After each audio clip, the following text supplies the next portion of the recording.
Então, vamos começar aqui, né, a aula, que é referente aí à quarta semana, né, do PET 1, a quarta semana e a última semana do PET 1, né, com essa matéria aí, com esse conteúdo, né, e as atividades, nós encerramos o PET 1. O eixo temático, né, dessa semana foi a expansão das fronteiras, né, a guerra como possibilidade permanente. Isso aqui nós falamos a respeito da Guerra Fria, tá? Foi quando a disputa ideológica entre capitalismo e socialismo tentavam influenciar outras áreas, né? Dominar outras áreas, ou através aí da ideologia, ou através do poder econômico e até mesmo através das forças, né, através de guerras, né, de domínio pela força militar.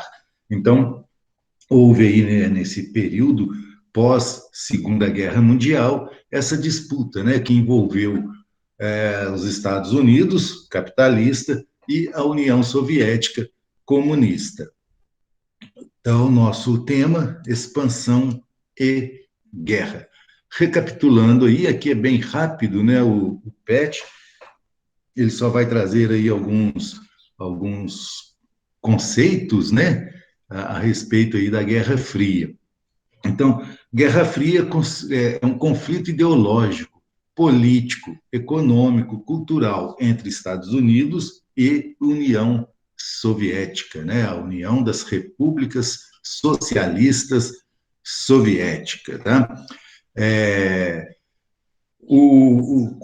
quando termina, né, a Segunda Guerra, os dois países que lutaram ao lado, né, contra o nazismo, contra o fascismo, eles passam, então, a disputar áreas de influência no mundo, né?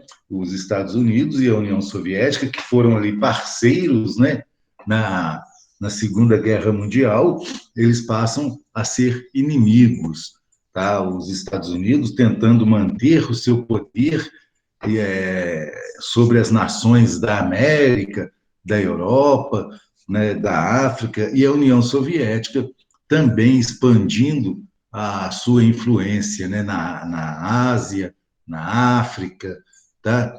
E um país e os outros, um país e o outro, né, Estados Unidos e União Soviética, propunham aí formas de fazer esse domínio, tá?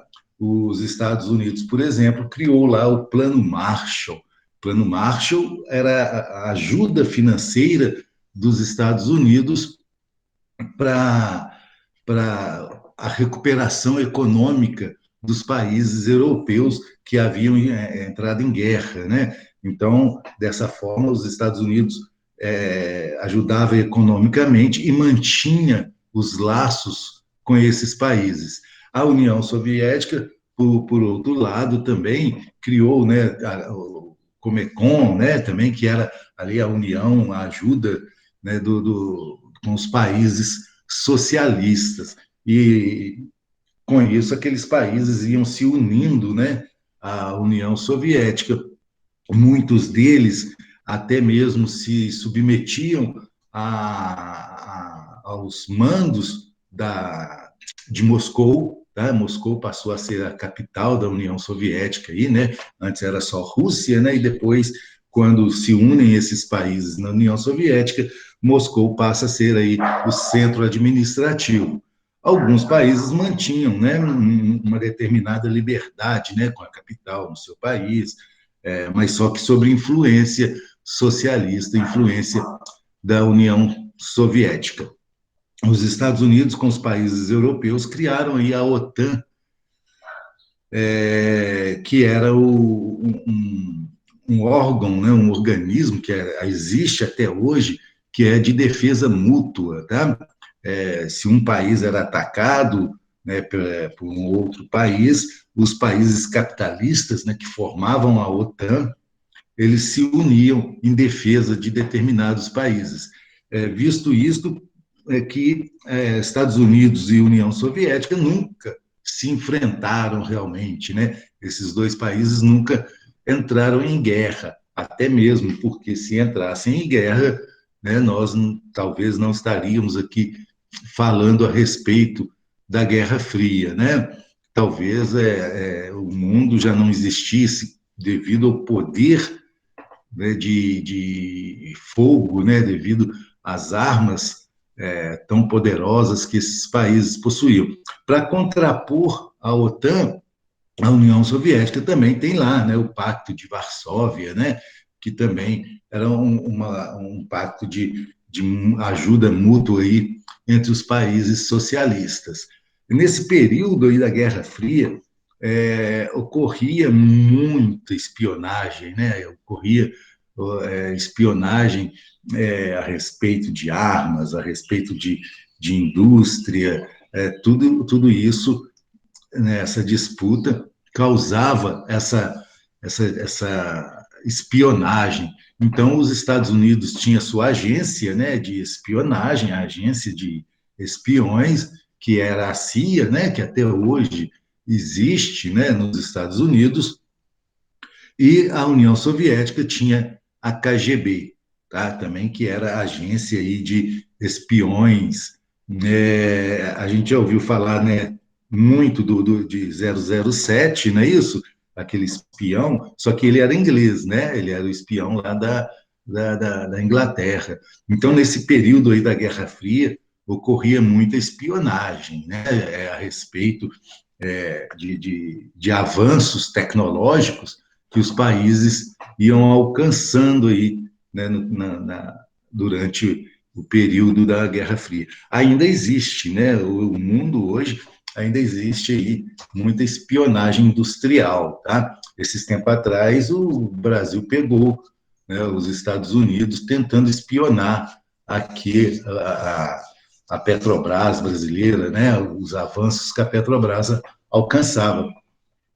Deu até um clima muito ruim, né, entre o governo brasileiro e o governo norte-americano.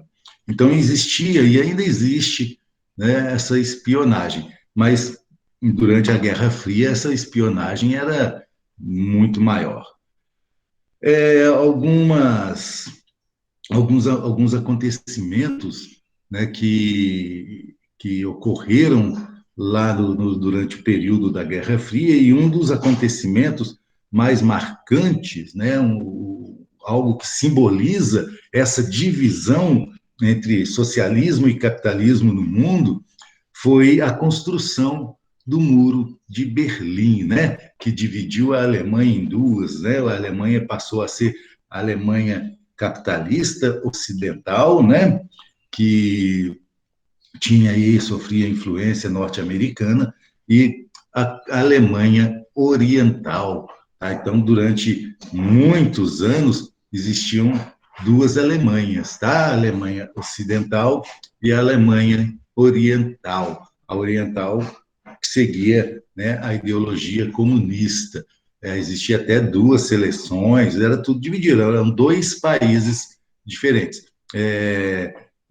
A partir da década de 80, né, início da década de 90, isso aí vai acabar, né? O Muro de Berlim vai ser destruído e a Alemanha se reunifica, né? E em 1991, o comunismo soviético ele acaba deixando aí de existir, né? A União Soviética deixa de existir.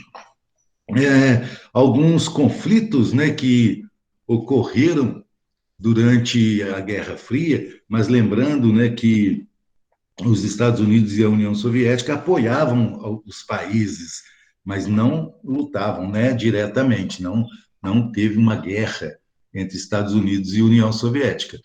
Então tivemos lá a Guerra da Coreia, né, onde que ficou dividida a Coreia, né, a Coreia do Norte comunista, a Coreia do Sul capitalista, construíram-se, né, uma divisão, né, no meio desse país e ficou ali dividido, né, a Coreia, a península, né, coreana. Tivemos a Guerra do Vietnã, também, né, dividiu o país, de um lado os capitalistas, de outro lado os socialistas. Na Guerra do Vietnã, o grande derrotado da guerra foi os Estados Unidos, né, que acabou aí saindo como derrotado na guerra, apesar dos americanos fazerem filmes que mostram eles vencendo as guerras, né? Quem aí nunca viu um filme do Rambo, né? O Rambo lá no Vietnã, né? Matando lá os Vietcongos lá e tal, mas na realidade os Estados Unidos saíram derrotados da guerra do Vietnã. Ocorreu a crise dos mísseis, né? Que foi em Cuba. Cuba era uma pedrinha no sapato dos Estados Unidos, né? Até hoje né? Por adotar um regime socialista, né? Um regime comunista, bem próximo do litoral dos Estados Unidos, né? Então, a União Soviética, né? Ajudou Cuba durante muitos anos e evitou até mesmo que os Estados Unidos invadisse Cuba. Tá? A Revolução Cubana, né? Liderada por Fidel Castro, por Che Guevara, implantou o comunismo, né? O socialismo em Cuba. E houve aí um certo período, né, de 15 dias aí, que o mundo ficou abalado, porque Cuba direcionou mísseis, né, para os Estados Unidos. E o mundo, então, ficou numa tensão, né? Caso Cuba, né, resolvesse atacar os Estados Unidos, é lógico que Cuba não tinha o poder para entrar numa guerra contra os Estados Unidos, mas a União Soviética sim, né? E Cuba era protegida aí pela União Soviética. Teve que a guerra do Afeganistão, né? Guerra do Afeganistão também, onde que de um lado os Estados Unidos, de outro a União Soviética. Esse problema com o Afeganistão vem até hoje, né?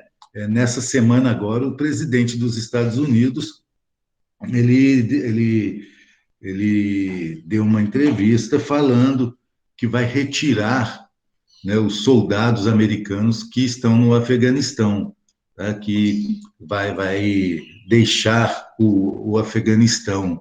Tá? Muito bom isso, né? Cada povo tem que ser soberano, né? O povo tem que decidir, o povo do país tem que decidir qual a melhor forma de governo para eles.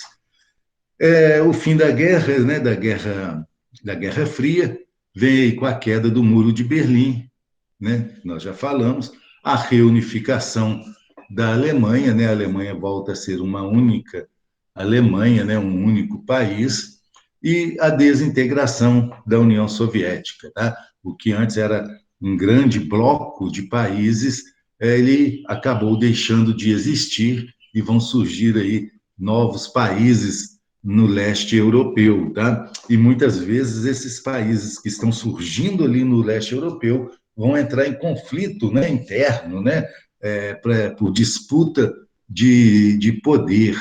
Tá? Isso aí a gente pode ver em alguma aula futura aí, né, as disputas pelo poder no leste europeu com a desintegração da União Soviética. Então, assim termina, né, essa recapitulação aqui da matéria, essa revisão pequena, né, pouquinha coisa aqui, só para rever e relembrar o que vocês viram aí nos PETs do ano passado. Temos ali um Para Saber Mais aí, né, para quem quiser assistir, a queda do Muro de Berlim, né, 30 anos aí de comemoração da queda do Muro de Berlim. Aí vieram aqui 3 questões, né, que estão lá no Conexão Escola para vocês responderem. A primeira aqui sobre a importância e o significado políticos da queda do Muro de Berlim, novembro de 1989. Assinale a afirmativa correta, né? Então você tem que assinalar aqui, escolher qual a afirmativa correta em relação a essa queda do Muro de Berlim. A segunda aí, um dos maiores símbolos da Guerra Fria foi a construção do Muro de Berlim, dentro da cidade de Berlim, na segunda metade do século XX. Essa barreira de concreto essa barreira de concreto, instituiu identidades que estabeleceram fronteiras políticas e culturais. Acerca deste acontecimento, é correto afirmar que, então, nós temos aqui, né, as alternativas para vocês aí escolherem uma. O socialismo real agora enfrentava não apenas seus próprios problemas sistêmicos, insolúveis, mas também os de uma economia mundial mutante e problemática, na qual se achava cada vez mais integrado. Com o colapso da União Soviética, a experiência do socialismo realmente existente chegou ao fim, pois, mesmo os regimes comunistas que sobreviveram e tiveram êxito, como na China, abandonaram a ideia original de uma economia única, centralmente controlada e estatalmente planejada, baseada num mundo completamente coletivizado.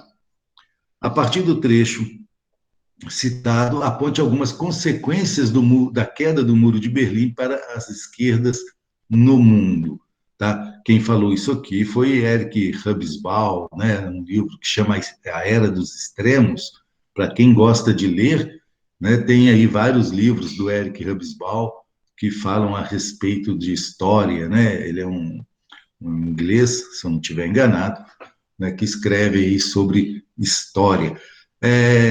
Então, vocês podem, né, fazer aí as atividades do PET, tá? Para a gente encerrar o PET 1 com suas atividades, tá? Vou encerrar aqui, né, o compartilhamento e assim nós encerramos, né, o PET 1. Aí vocês podem ir lá no Conexão Escola, tem aí uns 10 minutos. Quem ainda não fez, fazer as atividades, né? Tem a atividade avaliativa e tem a atividade do PET. Tá? Então, bom trabalho para todos. Qualquer dúvida, nós tiramos lá no chat, tá ok?